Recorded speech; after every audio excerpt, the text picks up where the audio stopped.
Hey, folks, how are you? If you were part of the last live, I almost feel like I want to apologize, but I realized that I don't need to. I posted up this meeting and allowed people to join so that I could add value to folks. And unfortunately, people wanted to jump in and make it some kind of a racial deal. So I went ahead and turned off the original meeting. We are back live on YouTube. I did shut down the participation on the Zoom side. And, if it's okay with you, I would love to just jump back in and try to add some value to you and, do what leaders do, right? If you remember what I said in the first session, second session, third session, I said part of being a leader is showing up, right? And so I've made a commitment that I'm going to do this Tuesdays at 3 o'clock. And here we are, Tuesday, 3 o'clock. I'm here. I'm here for you. Let's go ahead and get this done. Now, if you're not live, if you're not following this on the Mañana No Mas YouTube channel, please know that in the Mañana No Mas Academy, I will, once this is all done and recorded, have these things set up there as replays. So you folks will still be able to get a copy of the John Maxwell book, The 5 Levels of Leadership, and you'll be able to follow through and go over the review that I provide, as well as, your own insights as you read the book. And I think that that would be something that would be, fairly invaluable.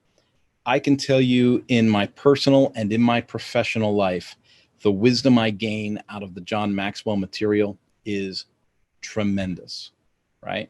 In fact, I'm going to go a little bit more transparent with you. You'll notice I've got sweat coming through on my shirt, and that's because I made the mistake of opening up the door today and letting Mother Nature in because it was so beautiful this morning.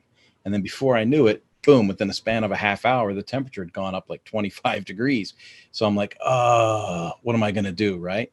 Do I do the seminar outside under a tree just so it looks pretty? Do I stay in my normal work area with my cyclocross bike behind me with the normal background? What do I do? And this is one of those things. Again, it's another episode of leadership. You say you're going to do something, you want to be consistent, and you make that happen. You be productive. And being productive, oddly enough, is what we're talking about in level 3. Level 3 is production. In the first level, we talked about positional authority. We talked about you're the boss because someone else said you're the boss. Someone else recognized leadership potential in you. They gave you a position, and now you're the boss and you can tell people what to do. And that's great, but you really don't have their heart, right? You're not getting the best from your people because you didn't have that, that win, that buy-in that you need from people to get the most from them, right? And it sounds manipulative when you say it that way, but remember, as a manager, as a leader, as especially in a corporate environment, your job is to produce, right? Everybody wants a leader that can produce. And so your goal is to get to that, right? So you have level 1 positional authority. Then the next session we talked about, what I called permissional authority, right? To lead people with permission, meaning that the people that are on your team, the people that you're responsible to lead, have some buy-in with you. You've established a relationship with them, right? And now, according to John's own writing here in this book, one of the hardest steps is to go from level 2 to level 3, because you had the positional authority and people didn't like you right away, right? You had to win them over. Then you win them over and you gain relationship with people. You invest in people. You make a certain sacrifice of yourself. You invest in people. You build these relationships. Well, now you got to start thinking about production, right? And so you have to think about, how did you build that relationship with that person? And is the way that you built that relationship conducive to you leveraging them to not necessarily exploit, but to optimize their talents, right? How do you find out, or how do you know that you're having people operate within their strengths? And that's something that we discuss here going into this third session. It's actually our fourth session, but it's the third level of the 5 levels of leadership. And so with no further ado, let's jump into this. I'm on page 133 in the book. If you've got the book, follow along. That's fantastic. If you don't have the book, you'll pick up the gist of what we're covering. He starts out right away. He says, the production level is where leadership really takes off and shifts into another gear. Production qualifies and separates true leaders from people who merely occupy leadership positions, right? If we were to think about what just happened on the last call, we had 3 people jump in. right away on the Zoom call. I was getting excited, right? I got people coming to the call. It's going to be interactive. It's going to be fun. And all of a sudden, a guy tells me, oh, you look weird. You look bald. Oh, you're a white bald guy. Oh, you're like a big fat cracker. How is that adding value to anything, right? It's not. It's disruptive. And so you want to be the opposite of disruptive, right? Or when we talk about disruption, we want to talk about disruption in a positive way. Like, don't be afraid to make changes if it moves the momentum in a positive direction, right? So the productive level is where leadership really takes off and shifts into another gear. Production qualifies and separates true leaders from people who merely occupy leadership positions. The outstanding leaders of every age are those who set up their own quotas and constantly exceed them. That comes from Thomas Watson. He was the founder of IBM, right? He said the best leaders set their own goals and smash them, right? And it's funny, I read this and I think about a video I just made for one of my training classes. I basically rode my mountain bike up the hill yesterday, and I recorded a lot of it with GoPro, and I watched as younger people, more skilled mountain bikers were able to pass me going up the hill. And that's okay, right? And I said that in the video, right? It's like, get off the sofa, get motivated, have a goal, chase a goal. It's not a race. This is for you. And then, work your way up the hill. And as I worked my way up the hill, my goal was to get to the 3-mile turnaround spot, 1,000-foot climb. And then I got there, goal attained, right? Celebrate the win, come on back down the hill, right? But it's outstanding leaders of every age are those who set their own quotas, right? Set their own goals and then constantly exceed them, right? And then in the video, I ended up with 9 miles ridden. And then it's a good post, right? Because it shows people in my fitness courses inside the Manana Namas Academy that, hey, don't be intimidated. You don't have to beat if you want to start running, you start running by running, right? You get out there and you just do what you can. And don't worry about, somebody sliding by you, running twice as fast as you do. That wasn't the goal. The goal wasn't to be the fastest person in town. The goal was to start running, right? And that's part of that, action-based goal setting, right? So really, really important. I think that's an interesting thing to talk about, right? Set goals and don't be afraid to smash them. Now, all of these levels, John breaks them down into upside, downside, just like we covered last time on level 2, right? Upside of production, downside of production. So let's start with the positives first, right? Let's go right with page 135 and talk about the upsides of production. Well, the upsides of production, leadership production gives credibility to the leader, right? Well, of course it does. If a leader can come in, architect some change, follow through on that change, cast the vision, have a team attain the change, and have a win, ding, ding, ding, right? That is confirmation of that person's leadership ability, right? It says authentic leaders know the way and show the way to productivity. Knowing the way and showing the way. There's a phrase that John uses a lot when he talks publicly. He'll say, leaders know the way, they go the way, and they show the way, right? Now, this is a little bit different than that, but when he's talking live, that'll be something he'll say.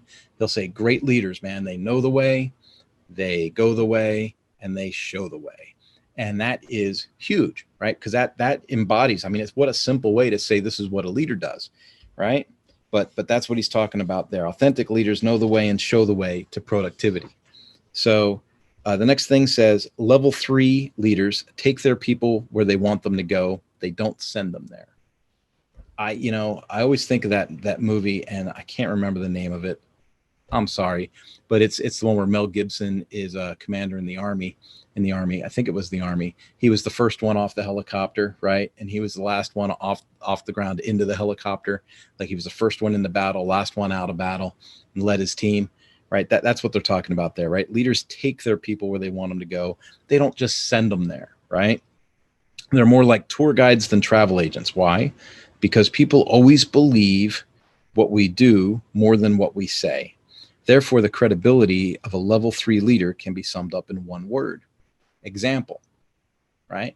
Now, here's a trend that a lot of big companies are doing right now. They're having, they'll have some kind of an initiative. They'll have, an integrity month, right? Or they'll have an ethics month, something, right? They'll have a whistleblowers meeting, right? And they'll say, oh, whistleblowers, you're protected and you're guaranteed. Call this 1-800 number, right? It's one of our outside offices that's going to, take your information and this, that, and the other thing. No repercussions. And how many employees do you think believe that? How many employees think that that's real, right? When you're getting feedback from up above, right? A president, a vice president, an executive vice president. When you're getting feedback that doesn't seem to have integrity, that doesn't seem to have, a proper alignment with ethics, you're getting this feedback, and then all of a sudden the company comes out with a program on ethics, right? You're like, what is this? Like, they're saying one thing and doing another, right? Well, that's what John's trying to keep you away from. He's saying a productive leader, the first thing they need to do is think about their example, right? What example are you forging for your people, right? You've just spent an inordinate amount of time forming a relationship with these folks. Now, how are you going to take that relationship to the next level and produce something, right? It says, even though he knew his appointment to the job was done out of spite and it was meant to humiliate him. This is interesting. In fact, I'm going to go up a paragraph. It says, I'll go 2 paragraphs. It says, recently I ran across the story of a great general from history named Epaminondas. Epaminondas, okay? A leader of Thebes. He was a brilliant military tactician who defeated the vaunted Spartans. His victories brought him great acclaim, but they also produced enemies within his own city. The opponents of Epaminondas could find no easy way to destroy or discredit him. So instead, they sought to humiliate him. They put him in charge of collecting the city's garbage, a thankless job in the filthy city. Even though he knew his appointment to the job was done out of spite and was meant to humiliate him, he accepted it with dignity, saying, if the position will not reflect glory on me, I will reflect glory on the work, right? How cool is that? That's a leader, right? How many people do you think said, well, screw it, I guess I'll be a trash man too, right? I mean, it could have happened. So, John goes on to talk about stories of which church he decided to work in as his first pastoral position out of college. He actually had one offer that was, a decent salary and a decent, like a well-appointed church, right? Like it had a good foundation. And then the other one was a small town church that could barely afford to pay a full-time wage. And he actually took the lesser paying smaller church that seemed to have less of an opportunity. And after consulting with his father, he decided that would be the best example for him to learn leadership and to grow. And within just a few years, that church had been recognized as being one of the fastest growing churches in its, in its segment, right? And so I'm trying to find non-religious ways to talk about churches because a lot of folks that watch this might not be in church. And so he did a really good job of growing that church, right? Now, if we move over to page 138, that takes us to the second upside of production. Leadership production models and sets the standard for others visually.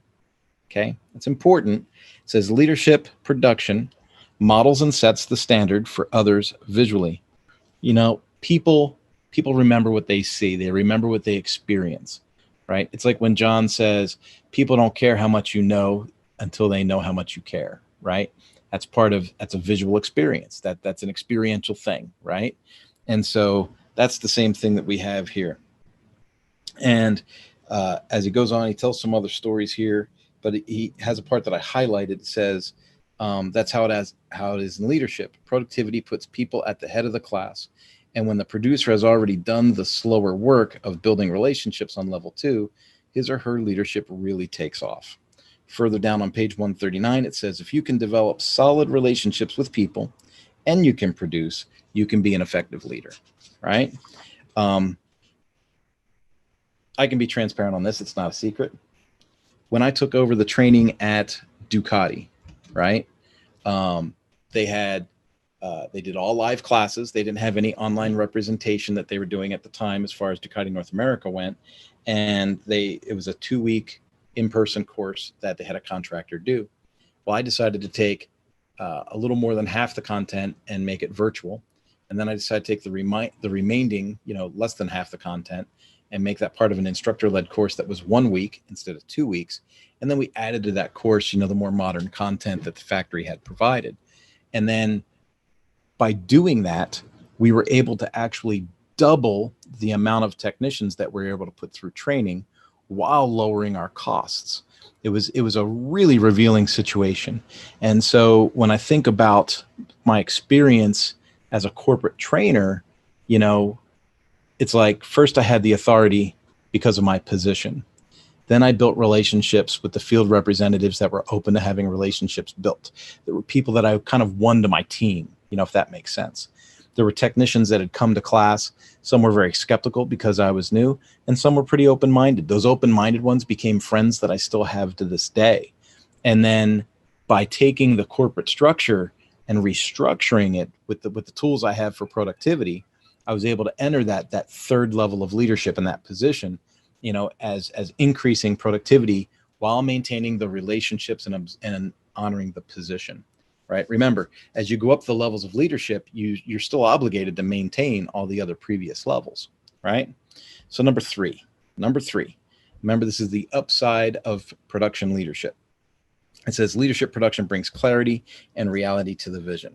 Good leaders constantly communicate the vision of the organization. They do it clearly, creatively, and continually. I can't help but think of Dave Gambrill. Dave Gambrill is a digital marketing genius. He's grown a really great group on Facebook.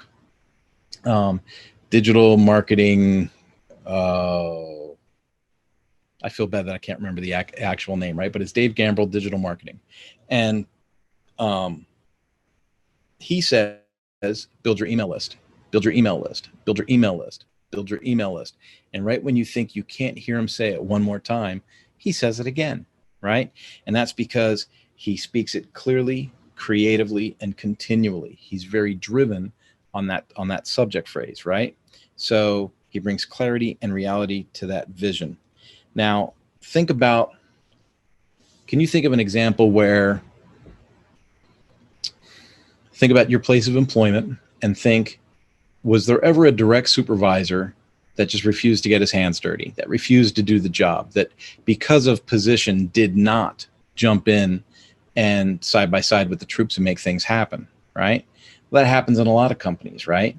Have you ever worked in a situation where the person that you report directly to was inactive, right? Uncooperative, a non-participant with the team, but then someone above his pay grade had jumped in, side, strapped on the gloves and got some work done.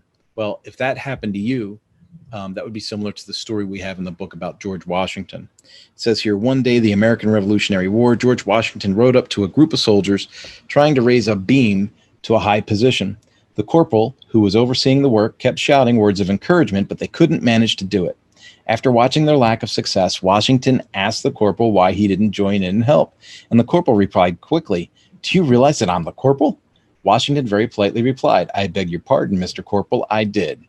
Washington dismounted his horse and went to work with the soldiers until the beam was put into place. Wiping the perspiration from his face, he said, "If you should need help again, call on Washington, your commander-in-chief, and I will come." Level 3 leaders help their people to see what productivity looks like. And with each day of productivity, the team gets one step closer to making the vision a reality. That encourages members of the team and it validates their efforts, right? When I was at Suzuki, for example, I had a whole training team and I would say, oh, we have to rewrite this, or we have to rewrite that, or we have to build a program to talk about this motor or this engine or this motorcycle, right? And so many times they thought I was saying, hey, just go do this, right?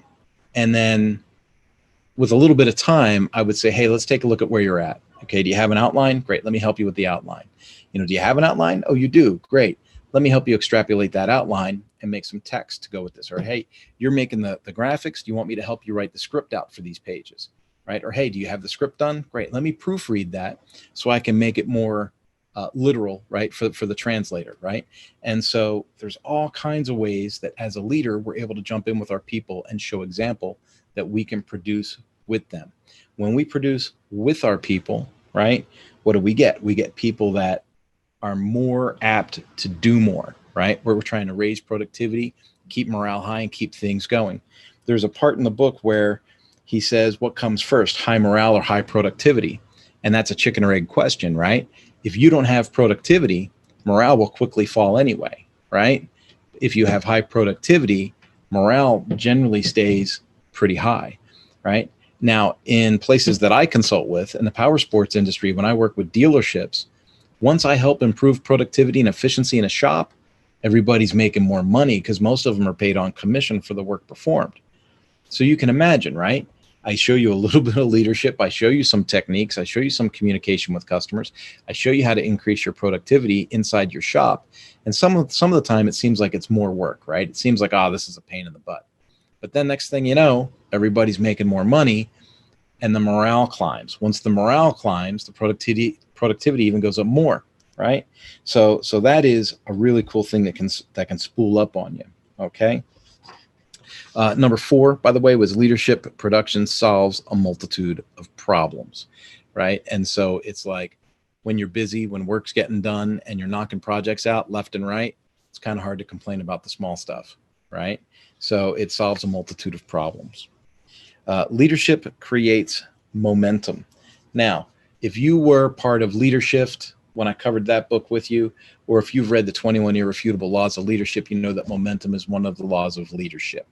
And momentum is your friend. Momentum is one of the things you always want to try to get on your side. It says here, momentum helps a leader do anything and everything more easily.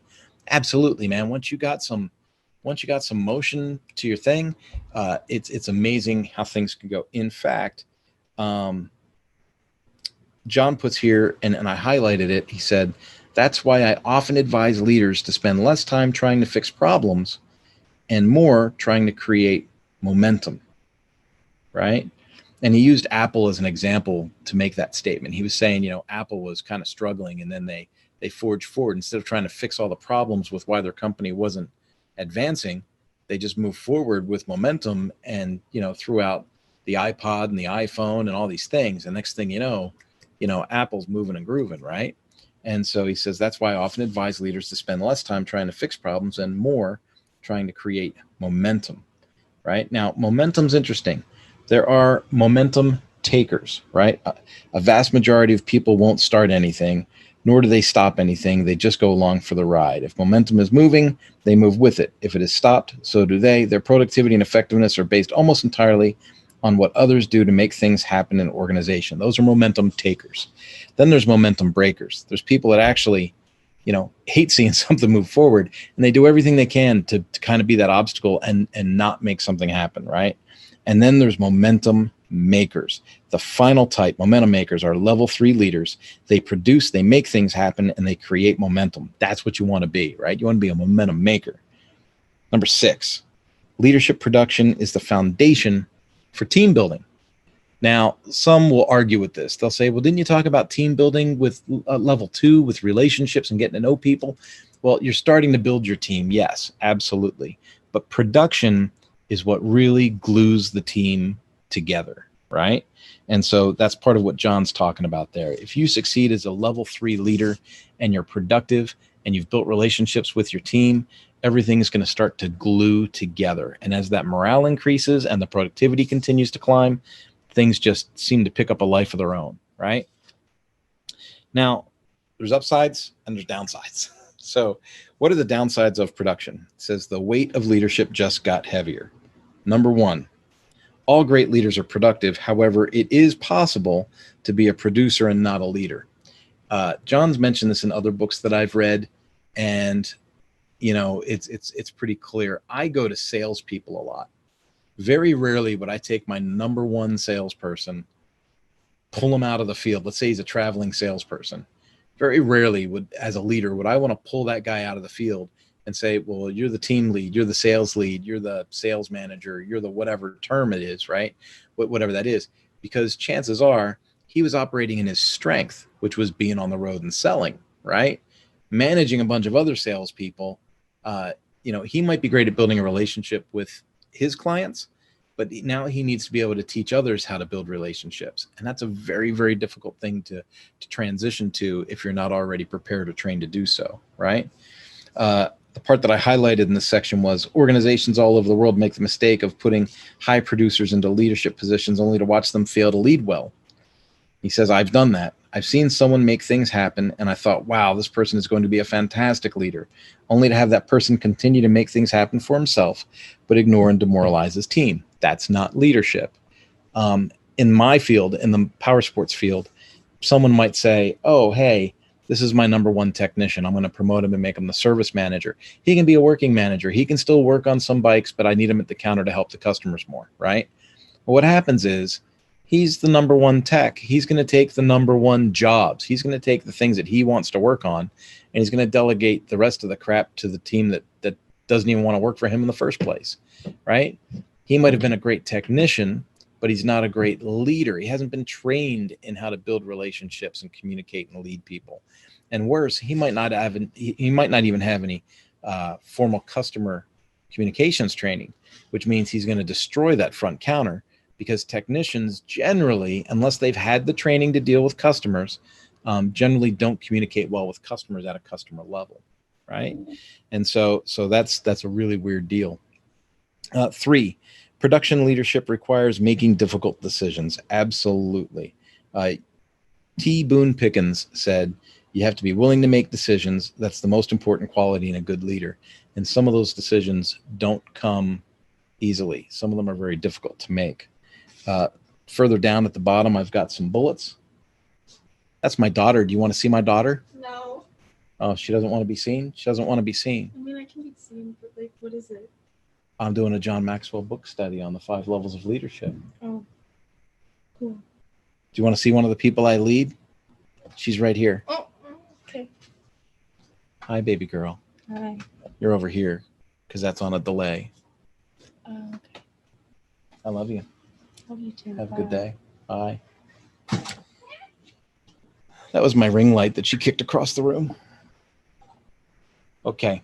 So at the bottom of page 149, we've got some bullets that go along with this, this whole section on the downside of being a production leader. It says, be successful before you try to help others be successful. It says, hold yourself to a higher standard than you ask of others. Make yourself accountable to others. Set tangible goals and reach them. Accept responsibility. My wife wants to be on camera too. Oh, no, I don't. You don't? No. Hi, baby. Your daughter is doing something to me. I'm not sure. What are you doing?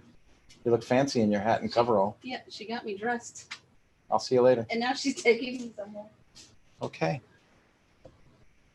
Okay. Have fun. You're not letting her drive, are you? Oh, no.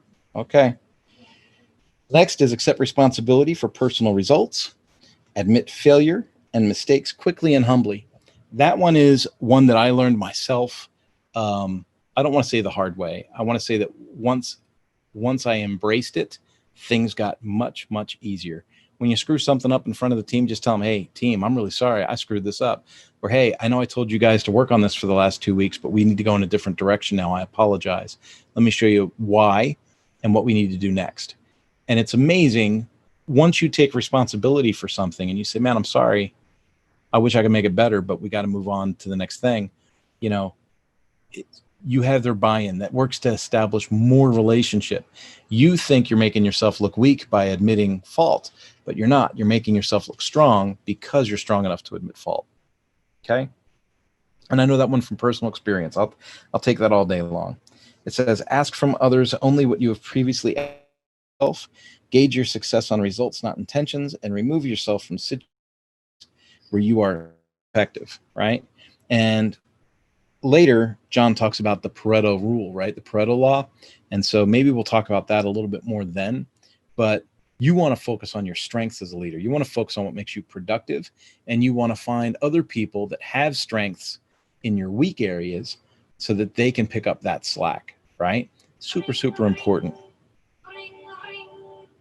Oh, wow. Well, now I've got a phone call coming from Dave Lillard. Hang on, folks. Hello, sir. Good. I'm on a YouTube Live doing a John Maxwell book study, but I figured I'd answer the phone. So, yeah, I'm on YouTube Live covering a John Maxwell book. It's one of those things I do. But I had a bunch of people from Zoom sign into my Zoom that was doing my YouTube Live and call me a big, fat, bald, white cracker. Yeah, whatever the protests are, I'm sure. So then I shut it down and then had to restart it. And so I don't know. I'm just kind of going with the flow today. That's okay. It's okay. I'm doing a book on leadership, and then they were the example on how not to lead, I suppose. Yeah. How are you, sir?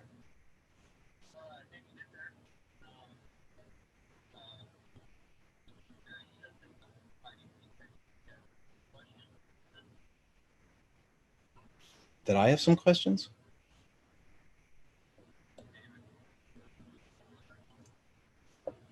Oh. Oh my goodness. Okay. So I have you in my phone as a different David because when it said this is David, I thought, well, that's weird. David just called me. And so you're like, tag, you're it. I'm like, why is he calling me from Virginia anyway? So anyway, so here's the deal. I didn't want to like text you or Facebook you or anything if you were like paranoid about this stuff. But I was like, who do you order your gun parts from? Because I was thinking about building one of those with Hayden, but it's like I didn't want to email that to you in case you thought people were looking at your email.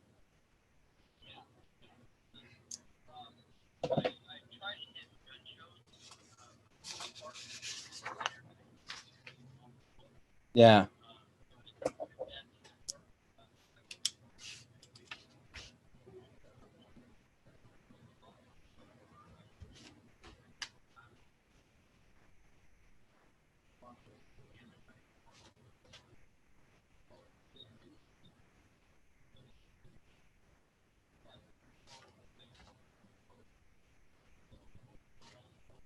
Yeah.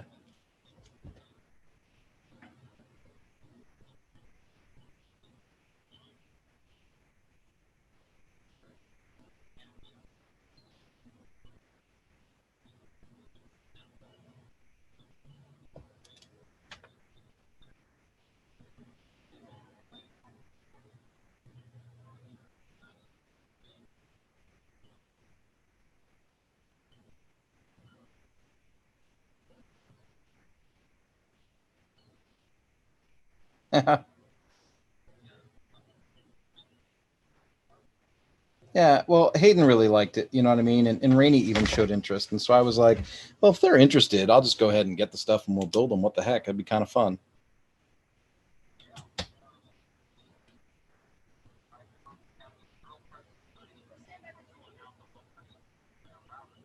Yeah.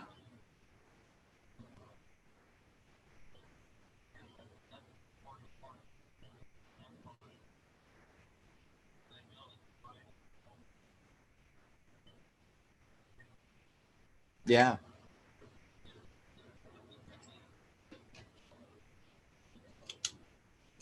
Gotcha.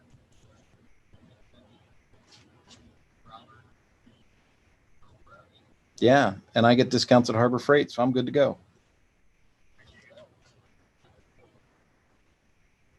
Yeah. Yeah, I am good to go. All right. Well, dude, I appreciate that. And like I said, I just didn't want to email or text you or do anything weird if you thought that was sensitive material.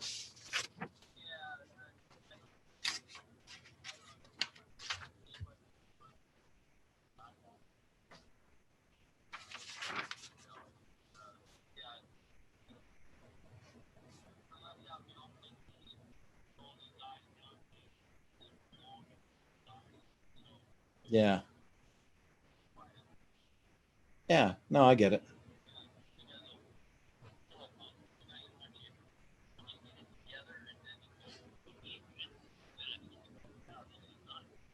Yeah. Yeah, that would be cool. Well, we've got the 22s that we play with, but I mean, we don't have anything bigger. So I thought it'd be fun to build something bigger.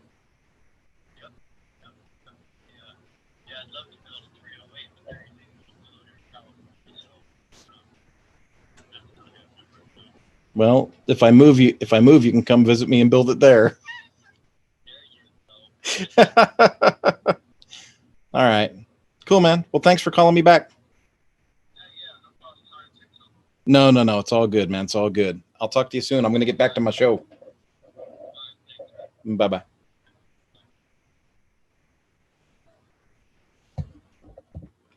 All right. I'm glad I answered that because it was the wrong person. That's not a very good sign of leadership, is it? I had the wrong guy.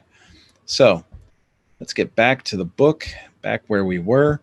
And, I'm being real casual on this one because I had to turn off the earlier broadcast, right? So I don't even know if anyone's going to see this or not. But, leaders show up and leaders do. So let's move through it.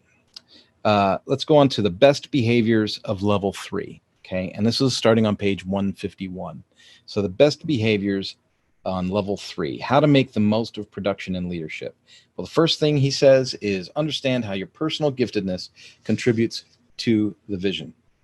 One of the keys of the production level of leadership is understanding how your gifts and abilities can be used to productively further the vision of the organization. Now, that means you need to work for an organization that shares their vision with you. Sometimes that's not always apparent.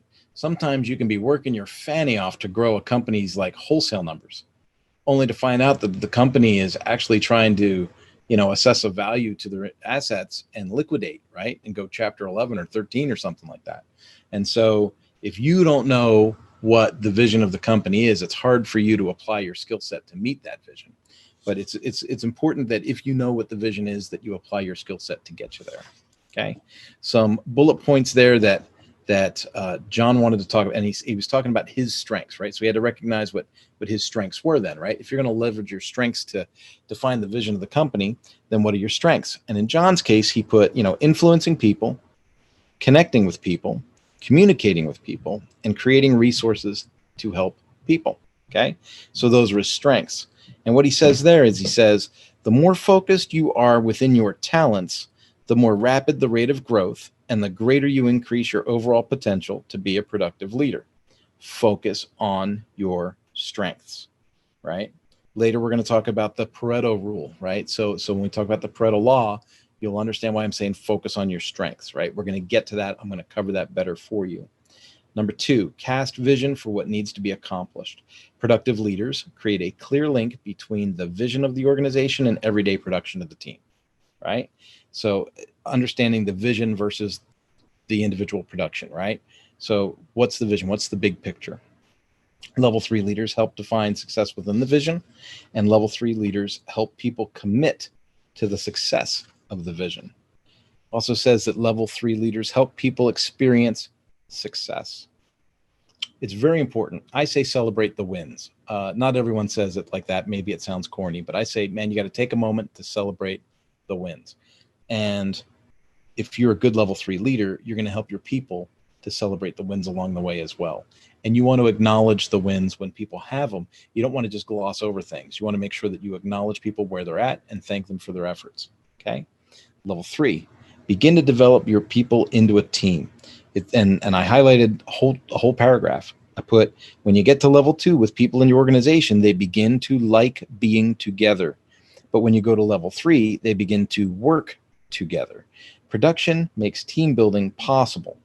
That can be accomplished only by a leader who's willing to push forward and lead the way for the people, right? It says team members should complement one another and team leaders should make that happen. And that's going to be the trend for the next few sections. It's going to say team members should blah, blah, blah, and team leaders should make that happen, right? So in this one, team members should complement one another and team leaders should make that happen. It says the job of a leader is to build a complementary team where every strength is made effective and each weakness is made irrelevant. How cool would it be if you were like, man, I'm really good with numbers, but I can't spell worth beans. And then someone else on your team is like, won the spelling bee every year in school and sucks at numbers. Well, the two of you are able to work off of each other's strengths and weaknesses to make a complete unit, right? And so that's kind of what he's talking about there. It says the applicable laws of teamwork in that regard is the law of significance. One is too small a number to achieve greatness. The law of Mount Everest, as the challenge escalates, the need for teamwork elevates. The law of the catalyst. Winning teams have players who make things happen, right? A catalyst, something that spurs a reaction. The law of the bench. Great teams have great depth, right? I'll say a lot of times, when I'm talking to a business, I'll say, well, do you want to build a team that's wide or a team that's deep, right? So you want to build both, obviously, but your focus when you're starting a project, do you want a team that's wide or or do you want a team that's deep, right? And so I find, wide can get a lot of things done, but deep is more stable, right? And so do I want to get a lot of things done quickly, or do I want my team to be more stable, right? And that's where I look for that depth. Depth is stability for me. The law of dividends, investing in the team compounds over time. And that's 100% true, right? If I got to keep onboarding and hiring new people to fill spots on a team rather than invest in my existing team members, and then let them, filter out naturally, that's not a good recipe, right? It's easier to build the team I already have and entice them to stay. So it says team members should understand their mission and team leaders should make that happen. Team leaders should understand their mission and team leaders should make that happen.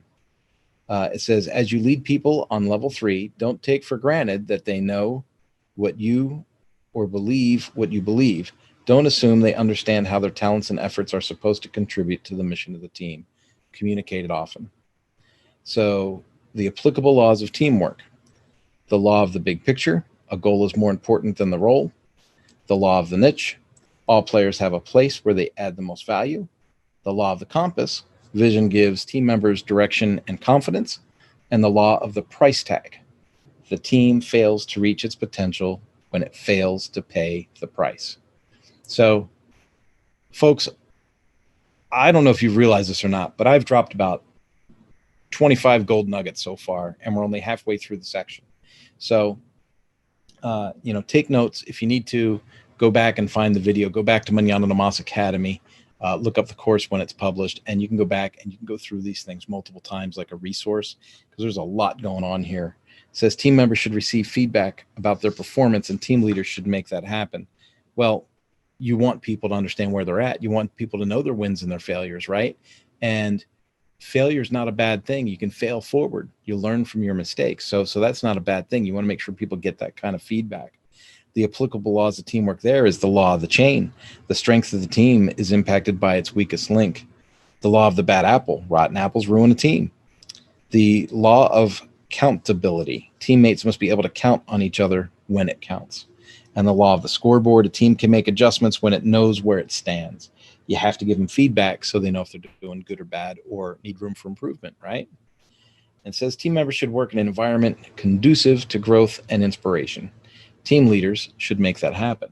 Well, yeah, we talked about building relationships already, right? And then we talked about building your team and educating your team, right? So they should work in an environment conducive to growth and inspiration. And that takes us to the applicable laws of teamwork for that, which are the law of identity.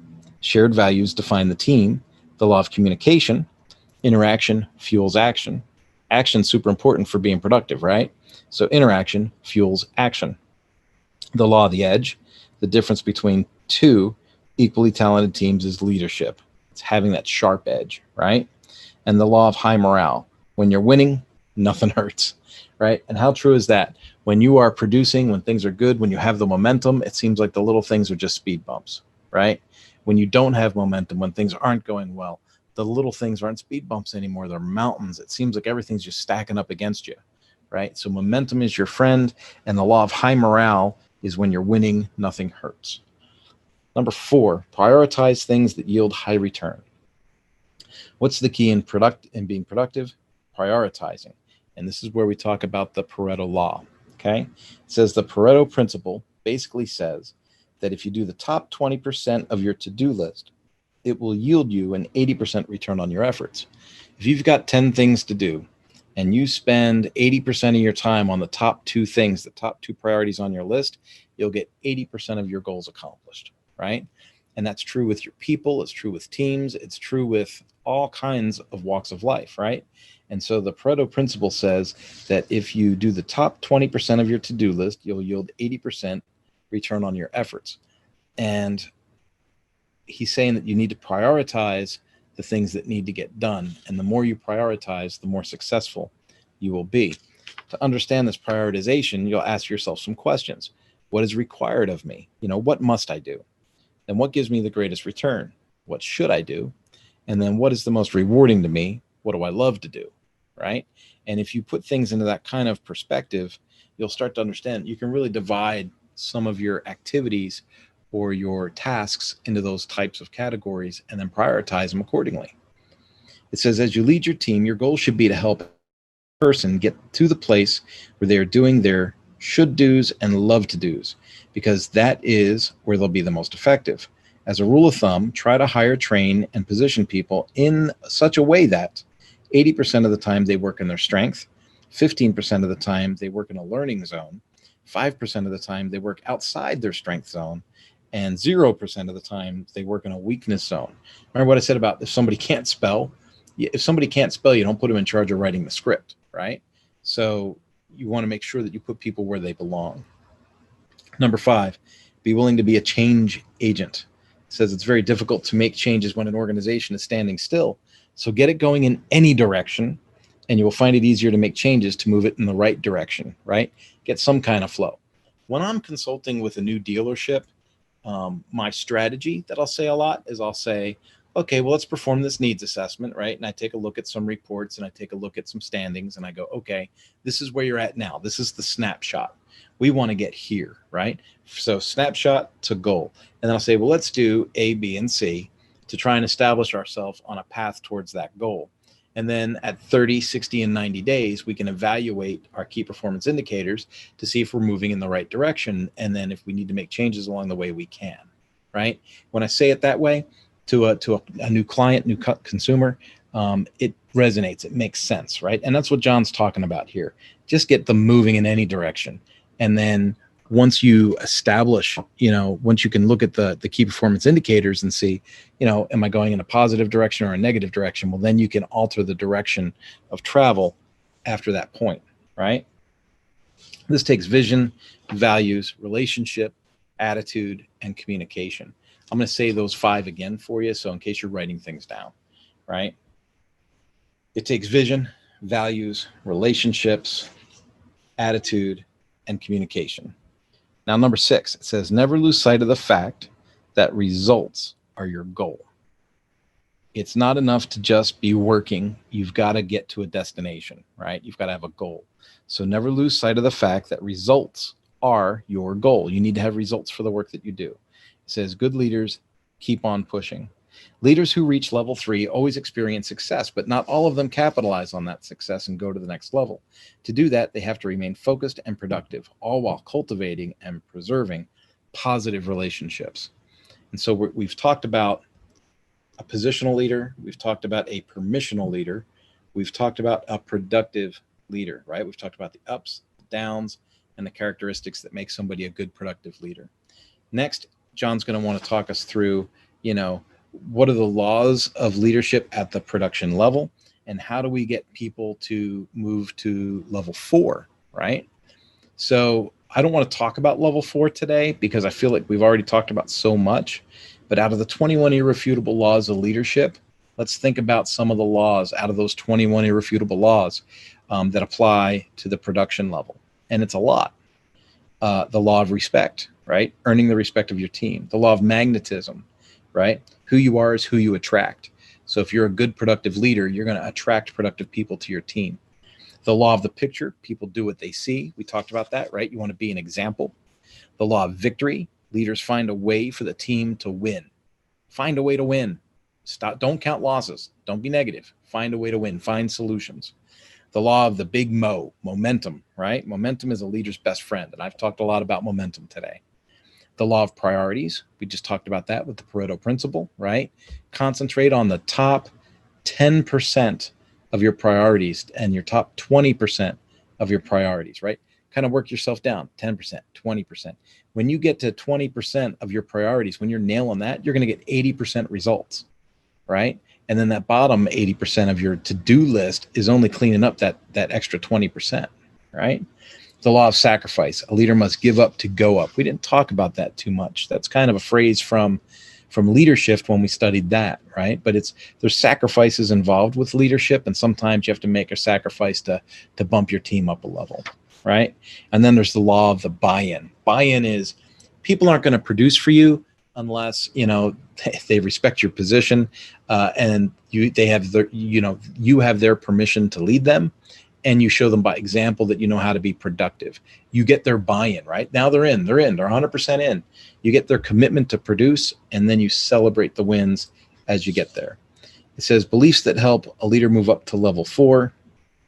And what's so funny about this is it says production is not enough. And that talks about moving up to level 4 leadership, which is something we'll cover next week. But I want you to think about something. And, you know, this book is really intriguing to me because it talks about the 5 levels of leadership. I've had people that have worked with me on other teams that have, and as humbly as I can say this, they have verbally told me, you know, wow, you've shown me all 5 levels of leadership. You've been there. You've been to the pinnacle of leadership with me, right? And they follow me to this day.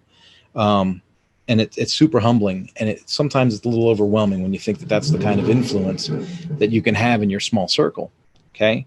But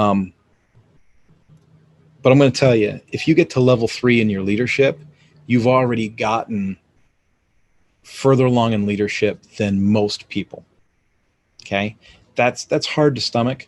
It's hard to understand, but you know, seriously, take a look at the workforce, take a look at the management force, take a look at leadership, whether it be church, business, corporation, political, and take a look at, you know, what's motivating those people for those positions.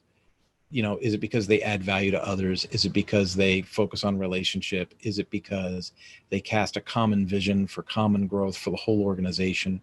You know, and if that motivation, if that connection isn't there between them and their people or them and their vision, well, then they're not level 3 leaders. They didn't succeed yet, right?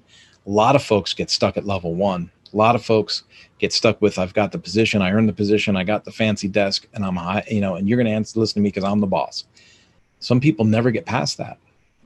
Some people get past that and they get to level 2 and they make relationships with people, and people want to hang out with them and people want to be on their team, but they're not producing work, right?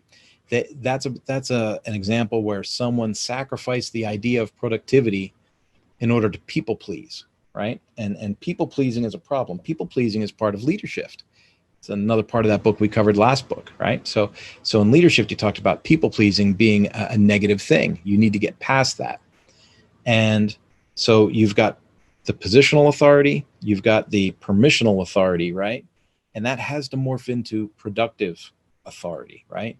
And leadership is John's word, right? So you have to get into productive leadership.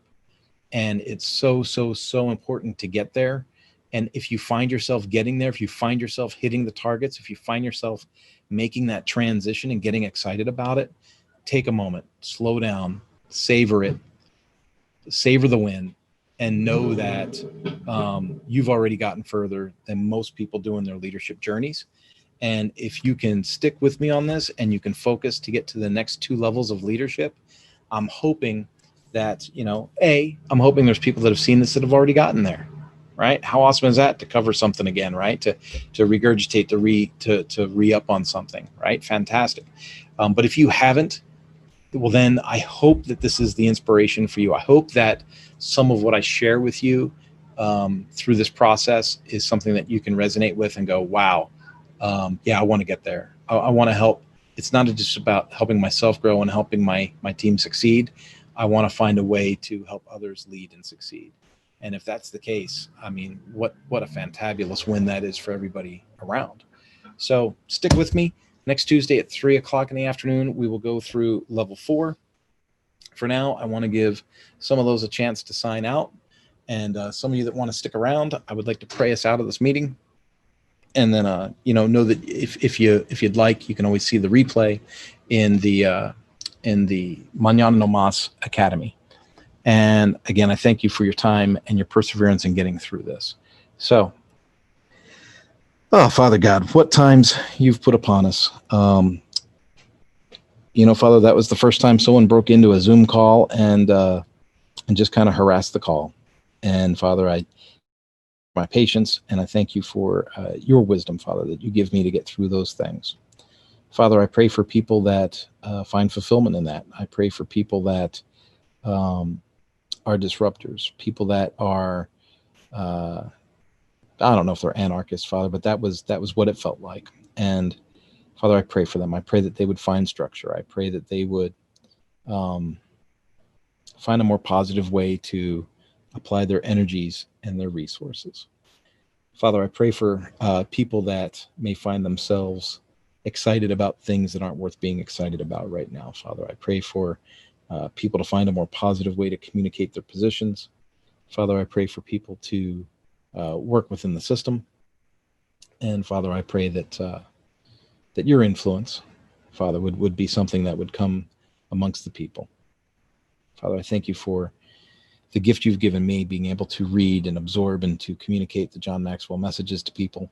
Father, I pray for their growth. I pray for people that are taking these courses in the Mañana no Mas Academy, that they find growth, that they find some peace.